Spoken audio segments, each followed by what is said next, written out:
vibe ne guest waffe wano mpola mpola ng'ali mu kumpa ka vibe ng'ali mu kumpa ekiboozi ng'azijjukizamwawo ku bandi omanyi nti waliwo bandi gye mbadde actually Anderson gye neerabidde eye US gye bayita Siko actually amaze gyogera ndyoka njijjukira era mbadde mwogera reality ziri eddala ebbiri zo mbadde but Seiko yo mbadde yo njijjukira bulungi kati the same time when you guys when mbadde having that conversation then ne bangamba mwami Walukaga naali mukulaba lwakuba of course mwami Walukaga Noelen of course bali ku 3 Palace you know they are also watching and mnange mwami Meya tukutumiddeko nnyo Uncle Meya abasajja bakyasinza okubeera very humble even when they make too much money wadde sente zibeera nnyingi naye asigala ali humble because singa ssaawa zino abantu nga abataliwo waneno nga DJ Andre kyali wange oli omulala nageza afunamu akakadde kama bagamba Anderson mukole ebintu byo musigenda akoma wana naye yene wabeera ne miliyoni 3 mwami Walukaga ajja kujaga Byron's nabalabye ngamugera ebintu ebyo very humble balina hotels balina byona ne Ronnie Guns agambye siyo ne designer angambye Anderson lero mbalina atulina naye mwami Walukaga agenda kuba naye atuyamba mu here and there wetubanga tulina baneno ab'oluzungu baneno lero wetugenda okubeera nabo oyo music engeri gyava eri nayingira waneno atuyambeko atujjukizeeko kubamu mpola tewali problem kambe yeyo anyway night shift and as you can see we are proudly brought to you by course Pepsi Max yes Pepsi Max batekamu akasente ne tubeera nga ate tukwasaganya right there akacupa kano kenkude simanyi kirabo kirimu sinakasumulula naye I'm very sure mulimu ekirabo ekirimu so enkeera ku makya oba osobodde genda ku dduuka ku supermarket obagambe bakufunire akacupa kano aka Pepsi Max osobola okuba nga ate wewangulira naawe ebyakabi tubeeramu ne t-shirts enkofiira tubeeramu ne cash also byonna ebiri right now mbadde nga tugendeko mu retreat yaffe you know before I will say anything kasooka tugiyingiremu tukomewo tugiwayewayeeko then tubeere nga ate tweyongerayo right away. Let's go my brother Honi mu control room katukikwase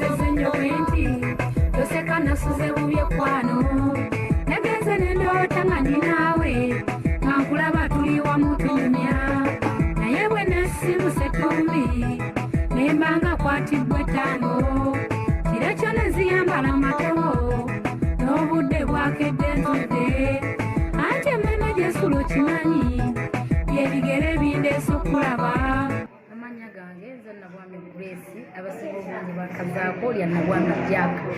munnange mbulidde waffe covid naawe obiraba bbanga lyetumaze kyekimbuziza ennyo okutuukaawo omukyala yanyingiza okuyimba baali bamuyita Prosi Nabigumira kusinga ennyo gwe nali nsinga okwagala nga nyimbira bulungi ng'ayimba n'omwami Fred Sebatta abaali bafumba omukyala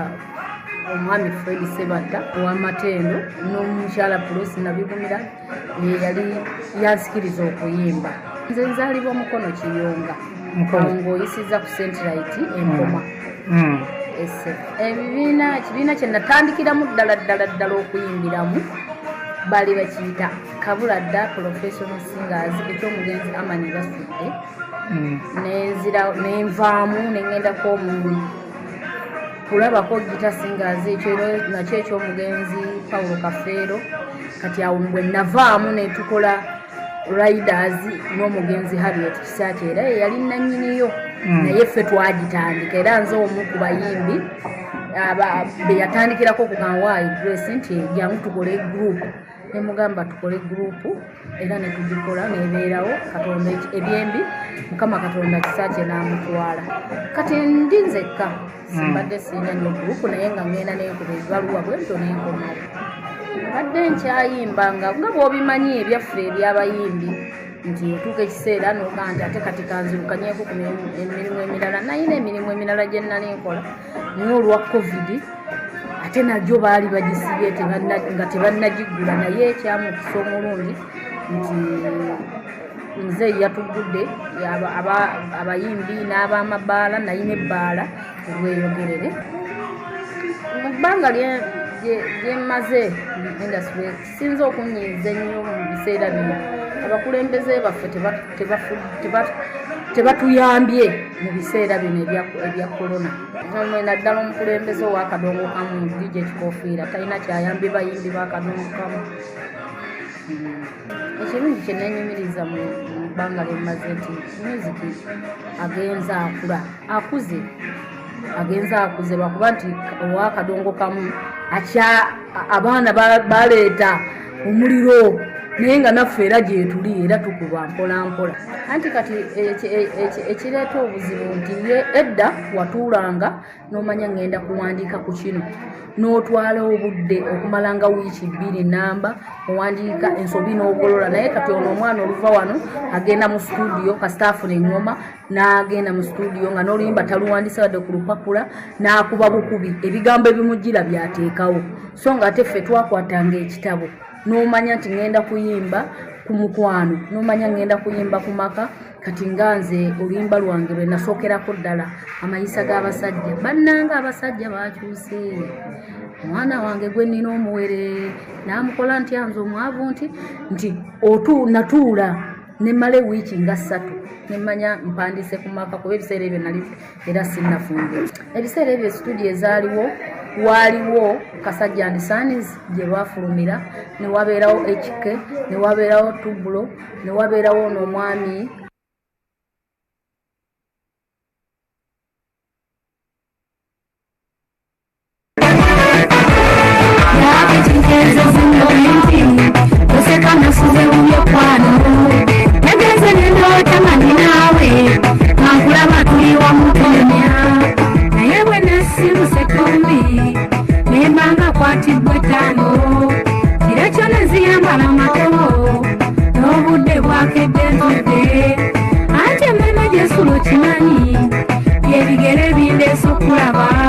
amanya gange nze Nabwami Grace abasiba obungi bakazaako lya Nabwami Jack.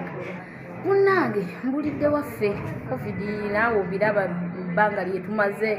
kyekimbuzizza ennyo okutuuka awo.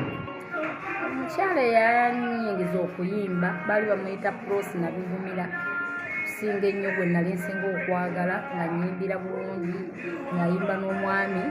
Fred Sebatta. Abaali bafumba omukyala omwami Fred Sebatta ow'Amatendo n'omukyala Prosi Nabigumira ye yali yansikiriza okuyimba. Nze nzaalibwa Mukono Kiyonga ng'oyisiza ku Centrite Empoma. Okay, atukulikeyoko mu Grace Nabwami. We are sorry about the technical interference.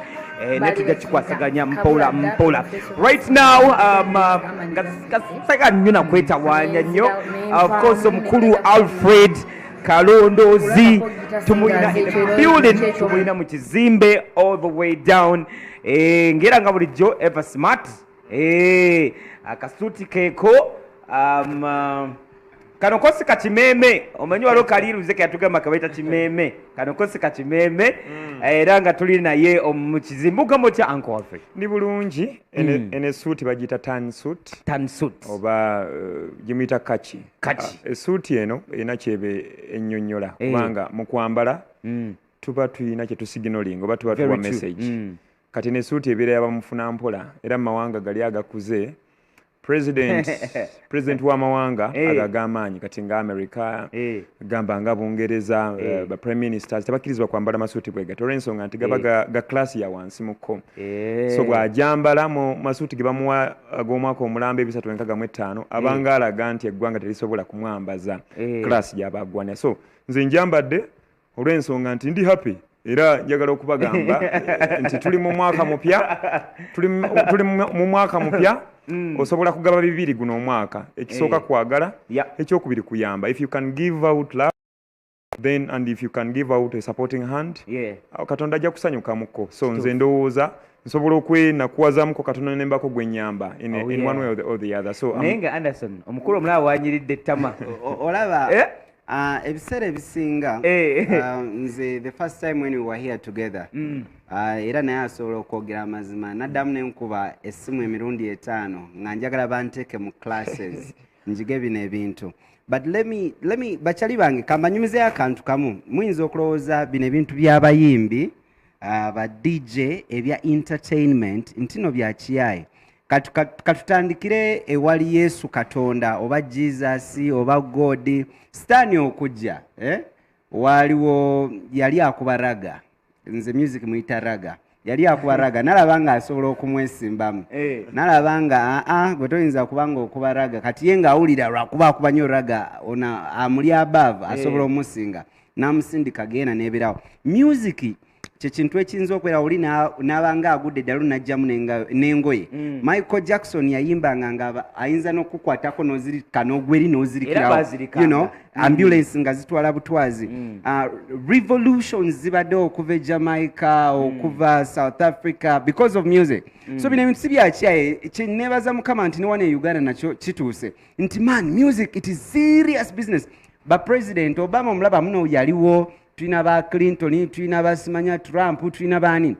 abayimbi babasinga following and when these people talk our DJs ngo batwalidde ba composers abali boss it is very strong ntino Uganda parliament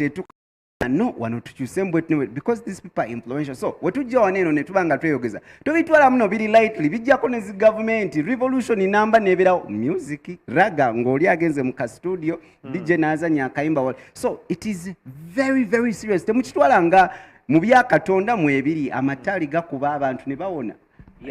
ne bakola praise and worship so this is very serious so buli kigambo omwami ono wabaze manja ntwala muno kiri serious bano bayinzoloza abo barasta ababeerawo ne bakola ne beebuzaabuza boss okusinza Katonda nyimba I think kyayogera ekituufu okwongereza katono mu 70s and 60s mu South Africa waliyo evolution ya omukyala gwe bayita Maria Nzenzile Makeba kati Makeba bwajjo yayimba nnyo ku apartheid mu ggwanga erya mu mawanga ag'omumaserengeta kubanga gonna gali ganyigirizibwa abazungu namufuukira ekizibu bamufuukira ekizibu okumala akaseera kubanga yateekawo embeera nga n'abayimbi abajja abalala nga bakyala ne mu maserengeta ga Africa balina kuyimba ekyo kati kye baakola bamugera agenze mu America bamugamba tokomawo akati bamugamba tokomawo tebakimanyi nti bali bamugulidde nnyo kati abavubuka abayimbi mu America nga bahalebera fonti ne bakiraba nti ate ono yali asobola okuyamba okwongera okupreaching enjiri kubajjukira Jamaica egamu ku mawanga agayamba ennyamanga ga Africa okwogera kyegaagala naddala independence so afuna platforms ennene ba John F Kennedy nabo abaali baagala enkyukakyuka mu Africa ne bateekawo platform bwetyo Abamerika abaali baagala amawanga ga Africa gafuna obwetwaze nagwo ne gatandika okuspreading ekintu kyekimu kyagenda okuggwa nga tetufunye independence manga gamu Africa so I think you are very right kukyoyogera all right before nga tunagenda walala ekiri twabadde tukomawo twabadde mu retreat twabadde n'omukyala Grace you know Alfred sitojjukira ku mukyalo oyo nabwami sisobola kumwogerako nnyo nga soogedde ku Amani Basudde cause bwe twogera ku Kabuladda tuba twogera ku Amani Basudde bwe twogera ku Lukwata era omuyimbi yalimu ow'amaanyi yali Amani Basudde nandibadde nga bala baaliwo ab'amaanyi bakatende bannaku ba Livingstone Kasozi n'abayimbi abala bangi ne generation yeeyo mu kadongo kamu yali yabasudde olw'ensonga nti Basudde yajja n'oluyimba ne lumukuumira ku ntiko paka lwe yafa ate Basudde yawandiika ennyimba nnyingi nga tazeewandiikira ye ng'omuntu ng'aziwandiikira bangi kyekimu kino tekibadde mu Africa wokka ne Jim Reeves yatuuka okufa nga teyewandiikidde ennyimba ziri awo ziwera yayimbanga nnyimba mpandiikire era ne we yafiira yali ava ku likodinga nnyimba ze bali bamuwandiikire so okuwandiikira abantu ennyimba ddala nga bayimbi b'amaanyi kibaddewo okumala ebbanga ddene wabula nabwami we yayimbira twalina abakyala abaali ab'amaanyi mu kuyimba yogera nga kuba Nakisozi yayimba akayimba kantuusa baagalwa ndowooza mumanye yali wa mutawaana yali wa mutawaana ate ngoyo teyali wa mutawaana nga toyogedde ku Frida Sonko yayimba bayigenda nezikutayo oyo mulala Frida Sonko yayimba akayimba kali kalimu ebigambo ebyo bya wagon yes yayimbanga ne Masagazi yayimbanga ne Masagazi yes yayimbanga ne Fred Masagazi kakati yogera ku bakyala nga Namale Hadija Namale yayimbanga ne in fact yayimbako nnyo ekiseera ekiwera ne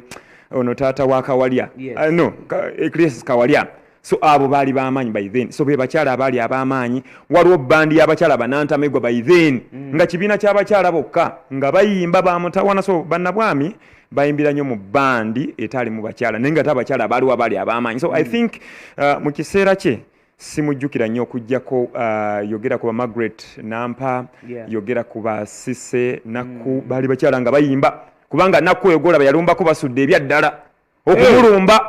okumulumbira ddala mukiyita mutya kuno nga tekuliiko gloves Nakku eza ddala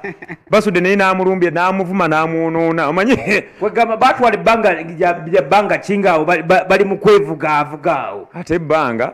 waliwo omuyimbi gw'okubira oluyimba lumu nakkuba 8 kati basudde wakubanga oluyimba lumu olumulumba ye n'akuba 4 nakubira ate alubamu namba nakukuba nakapera kuba basudde ye yali original basudde okumanya yali original ng'asobola kukola yakola n'ennyimba ezimu nga mutufu ddala yali apapa upapya okukola ennyimba ezimu kati nga munnange Nalule yali ayimba kayimba ako ng'ayimba ddoboozi ly'abakazi nga bw'owulira akayimba ka Vincent Mwonga k'abakyala bantumye yayimba oluyimba ng'ayimba bakazi kye balowooza ng'ayimba nti abakazi omukazi n'akola naawe okumala n'ofutuuka n'ofuna akasente n'omwerabira ye munnange Nalule naye yaddamu ebigambo bingi mu luyimba olwo ng'abyerabidde kukubirira teepu kubanga bakasajja abo bakuwanga sente nga balinze teepu akuwa sente n'alindira wali ku mulyango teepu ye aba alinda eyiye nga n'omulala ajja kasiwukira nga naye ayagala eyiye kati ekiseera kyatuuka nga bakubirira bukubirizi teepu anyway as is still grooving olunaku olwaleero emboozi ino tujja jjongerayo olunaku olulala probably tunaba nga tugenda kuddayoko twogeremuko ku kamu but for today nga initially twabadde tubagambye twagala tuwayewayemuko ku bands ezaaliko mu biseera by'enkaaga 7 biseera bya 5 eyo the likes of Beatles, the likes of ABBA, Bonnie M's, the Seckles n'endala mpitirivu nnyingi nnyo ezasobola okubanga ate zibaawo betuliko olunaku olwaliro ate tubeere nga tukompeyalingamu ne music band ze twali tulina wano ewaka oba music yaliwo ewaka ne groups kati essaawa zino ze tuliko olunaku olwaleero. Mr. Alfred Kalondoozi, tuddeyoke emabega ku legendary bands probably the likes of Beatles tandike ne beat eyo the Beatles. Beatles bafubutuka mu bavubuka be Liverpool baali ku institute naye nga institute eyo gye baaliko bali bayizi abalowooza ku music nti basobola okubako kye bamwongerako nga batunulidde katale k'omu America kubanga mu myaka egya 5 8 America yafuuka ekizibu nga music emudominatinze nemukyusa nnyo kati music baamukyusa kati America bo bamudominating nga bakola which kind of music by that time onosonyi wokusala yes music yaliwo owa yogera ku rock yogera ku jazz yogera ku R&B yogera ku soul kati bo kye baakola ne bakola ekirungo kye bayita skiffle ekirungo kya skiffle baakulembezanga instruments ekitali wali eri mubiri nti mubiri ebira kati nga jazz ebagundi namba ng'owulira nti kakati mulimu jazz mulimu kino mulimu emirere mulimu kino mulimu orchestra byonna nga mu ebiri kati bo kye baakola mu America baakendeezako kubivuga ne bakulembezanga bitonotono ekyokulabirako piano ekyokubiri banjo ye efaananga gita naye bayo neetoolova emabega in fact singa otunulira ba Beatles baazikozesanga nnyo era zebasooka okukuba nga bayiga okusuna gita ezo okuleeta music oyo nga bamukopye mu America kakati Abamerika abo abasinga abaddugavu in fact okusinga abaddugavu be baleeta ennyo music okukyuka olw'ensonga nti banyigirizibwa nnyo mu myaka ejana na myaka egya 5 jukira nti by then mu myaka ejana na 5 abaddugavu bamibwa okusoma okwaddala okwaliwo okwalinga kw'abazungu bwe bagenda mu universities oba ne mu institutes nga babakkiriza kusoma busomesa na ddiini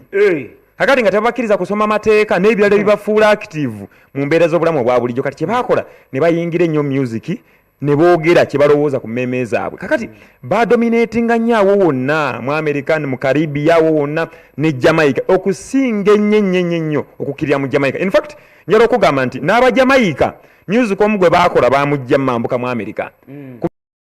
waabwe si mukadde nnyo yajja mujangaaga rego waabwe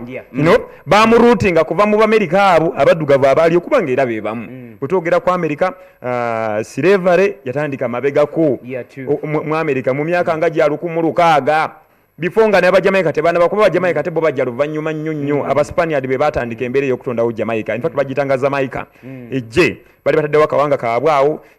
tekuliko kirungi bakuumire abantu baabwe babalimire ebibaagala so oluvannyuma ne batandika okucreating eggwanga eryabwe aba ba Jamaica oluvannyuma ne bajja ne bayimba music kati Abamerica batandika okukyusa music ne baagala okujjamu ebivuga ebingi batandikawo styles empya kwekweta skiff oyo kati skiff oyo kye yakola nti bakulembeza instruments nga bwe nkugambye kati bandi zitandika kubeera dominant mu myaka ki 5 8 nga tumalako emyaka ejana Abamerica by then bandi in fact bandi mu America ezikoze music nyingi naye okusinga babaddenga bayimbi omwomu babiri family ne bangeriramu abantu nga 16 naye ng'omu ye muyimbi abasigadde bakoba bivuga kubanga bebi bivuga kuva dda balinga babikulembeza nnyo mu music waabwe bali mu machachi singo jukira nti black church izajja mu myaka gy'olukumu8 ne zibatendeka okuyimba ne zibatendeka music n'okuba bivuga bonna abayimbi okwotolola ensi music bamujje mu makanisa bonna budde n'otunuulira mu machachi oba ku bazadde baabwe ate nga nabo abazadde obatunuulira machachi kubanga church yayina music church yayina folk tales ezo ze bafuulanga mu music kubanga era singo tuna groups ezimu ezajja oluvannyuma era nazo zaddangayo mu byawandiikibwa yogera kwa Bone M Rivers of Babylon baddayo mu byawandiikibwa ddiini ne bayimba ddiini ne bagendayo keeyo groups zonna ne ba Beatles bennyini nabo ne bagenda keeyo ne ba Jim Reeves bennyini ab'emyaka ejatano n'enkaaga nabo ne bagenda keeyo so eddiini ya dominatinga nnyo ekigambo ekyokwogerwa mu music kati Abamerica wadde ombuuza nti ki ekyali waawo Abamerica skiff oyo music baamufuula w'amaanyi mu myaka ejatano Abangereza nga balaba kati ba Beatles abavubuka abo abato bwe batunuulira music w'omu America ne baagala bamwongereko kati kwe kutandika okkopa ekirungo kye kimu naye by then abayimbi abaali ab'amaanyi abaaliwo be ba Elvis Presley be ba Jim Reeves be bayimbi ab'amaanyi abaaliwo ne Jim Reeves olwo nga kakkanyeemu ekitiibwa kye kubanga Jim Reeves yafuna ekizibu nti Abangereza n'okwetolola ensi baamutunuuliranga yalina kakwata ak'amaanyi n'abakyala wa Bungereza ate nga bo tebaagala muntu asemberera nnyo lulangira kati baalowooza nti Jim Reeves emyaka kubanga jjuke n'abakyala wa Bungereza oyo gwe tulina yajja mu myaka ejja 53 wajjiraawo kati mu 53 bwajja Jim Reeves awo yaliwo ng'ayimba music Jim Reeves yafuuse muganzi nnyo mu Buckingham ye muyimbi ajja mu kuyimba nnyimba waba aliyo bubaga yayimba ne bamukyawa nga balowooza nti obaoliawo aganza n'abakyala wa Bungereza kati bamukyawa ne baddira ne monuments ze zonna ne bazi breaking down ne bazimba Elvis Presley gwe bazimba kati nga gwe baleese omupya kati Elvis Presley yayamba nnyo ba Beatles okutandikawo ekintu kyabwe kubanga gwe baakoppa ate bangi abaakoppa Elvis Presley naye sigambye nti yali asinga okubeera ow'amaanyi Jim Reeves yali amusinga naye olwokuba nti Presley baamutembeeta okwagala okutta Reeves yafuuka ekyokulabirako eri ba Beatles ba Beatles badidde ekirungo kya Presley ne bakigattamu ekirungo ky'omu America ne batandika bandi yaabwe kati bandi before the Quarrymen yesooka kati Quarrymen eyo bagizimbira ku university ku institute gye baalimu institute eyo ne bakuba music okumala ekiseera kati bajjanga beegattako mpolampola aba bakola Beatles baali bano already bali mu Quarrymen baali bangi bali basukkamu in fact bali basukkamu 6 kwajukira group ebeeramu akubiba ebivuga ebeeramu n'abayimbi abakulembera kati bali basukkamu baali bangiko bali basukkamu 6 naye kakati oluvannyuma Paul ajja ne yeegattako kwabo Paul yajja teluvannyuma Paul y'omu ku baasooka ddala okujja ne beegatta kuba n'ayagala okwegatta kuba Quarrymen Harrison n'ajja George in fact George yaleeta Paul Harrison yaleeta Paul kakati nelingo nenajja oluvannyuma ennyo